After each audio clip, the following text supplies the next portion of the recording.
Hi friends, నేను మీ Mounika. Welcome back Mounika vlogs. ఈరోజు వీడియోలో ఆంధ్ర స్టైల్ పాలకూర పప్పు ఎలా రుచిగా చేయాలో ఈ వీడియోలో చూద్దాము. లేట్ చేయకుండా వీడియోలోకి వెళ్ళిపోదాం ఫ్రెండ్స్. ఇక్కడ 2 చిన్న కట్టలు పాలకూర తీసుకొని సన్నగా కట్ చేసి కడిగి పెట్టుకున్నాను.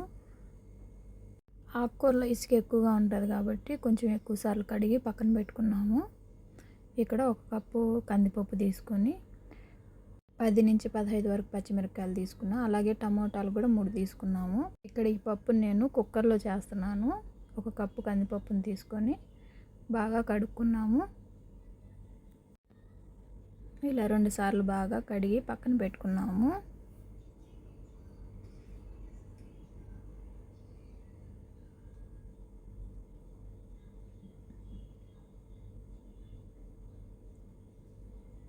ఇప్పుడు ఈ కందిపప్పులో మనం తీసుకున్న పచ్చిమిరపకాయలు సన్నగా కట్ చేసుకున్నాము. ఇందులో యాడ్ చేద్దాము. అలాగే పాలకూర కూడా యాడ్ చేద్దాము.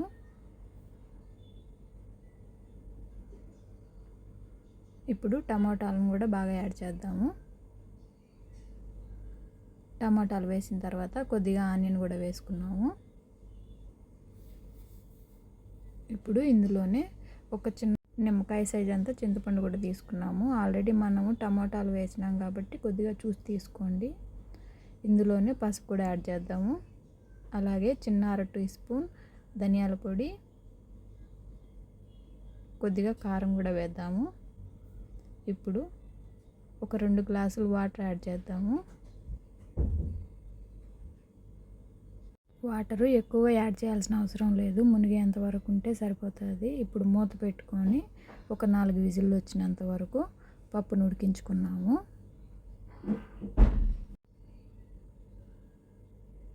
ఇప్పుడు ఒకసారి ఆవిరంతా పోయిన తర్వాత మూత తీసి చెక్ చేద్దాము. చూడండి, పప్పు బాగా ఉడికిపోయింది. ఇప్పుడు ఈ పప్పులోని వాటర్ పక్కకు తీసేసి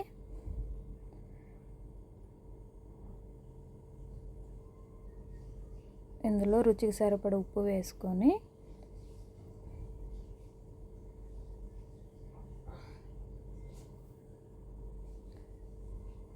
పప్పును బాగా రుద్దుకున్నాము.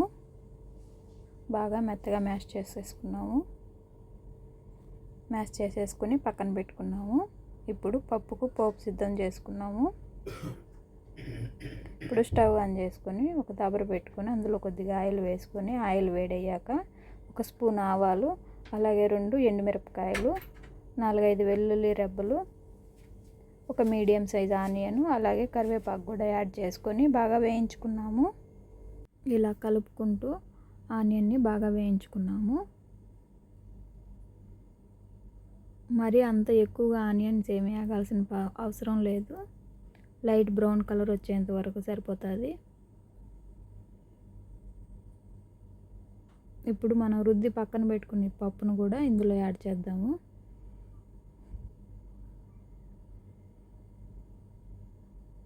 పప్పు యాడ్ చేసేసిన తర్వాత కొంచెం మూత పెట్టుకున్నాము.